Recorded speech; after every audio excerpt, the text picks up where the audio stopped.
this question was asked also by one of your other writers. I can't find a balance between this world and the next, Deen and Dunya and Akhirah. I said there is no struggle. Everything we do in this world is for the Akhirah if your intention is right. If you're going to work for the right reasons, if you're staying away from evil deeds, if you're remembering Allah when you're supposed to, if you're eating what you're supposed to eat, if you're saying what you're supposed to say, you can live in this world and have a great time and still earn your Jannah. Allah doesn't want you to have a horrible time in this world. You know, I don't know why we have this concept that we have to kind of cut ourselves off from this world to earn Jannah. No, no, no, no, no. You have to make the most of this world to earn Jannah.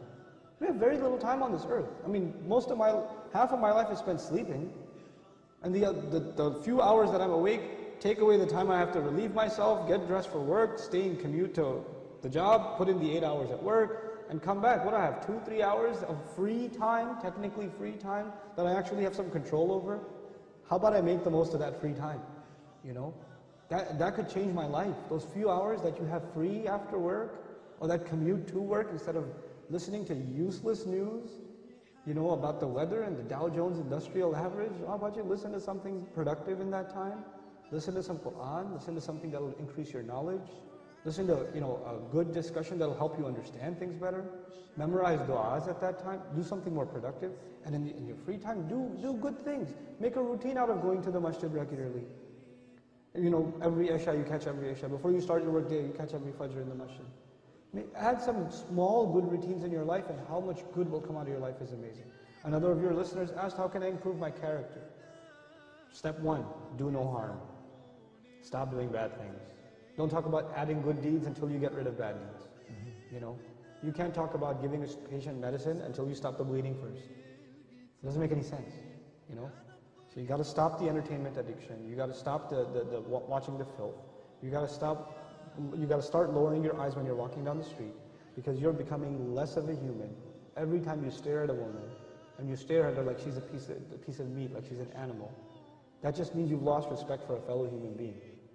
That's all that means. To you, that's nothing but you're looking at her like an ape looks at a female ape. You know, like a dog looks at a female dog. That's all you've turned into, an animal. Regain your humanity first, and then embellish, beautify your life with good deeds. Do simple, small things. Perfect your prayer, memorize a few supplications, try to, you know, be honest in your workplace, be kind to your mother. These are not complicated things. This is what the Creator wants from us. That's all He wants. But if someone says, why? Why does He want this from me? What is it? Is this benefiting Him? That's a great question. Everything Allah wants from us, one of His names is Al-Ghani. Ghani means someone who doesn't need anything. And He told us that in an ayah in which He basically told us to do certain things, and He said, Al-Ghani, and He's free of need. وَأَنْتُمُ الْفُقَرَاء, you're the ones that are bankrupt. Now, in that ayah, He doesn't need anything, and we need everything, because we're bankrupt. And then He told us to do a few good deeds. And if you do a few good deeds, He will make you ghani. He'll make you free of need. He'll shower you with blessings.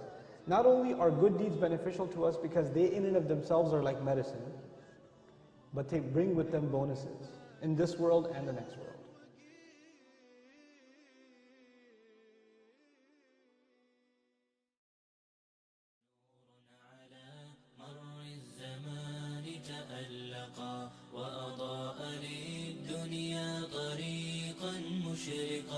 وهدى من الرحمن يهدينا به للصالحات وللمكارم والتقى نور على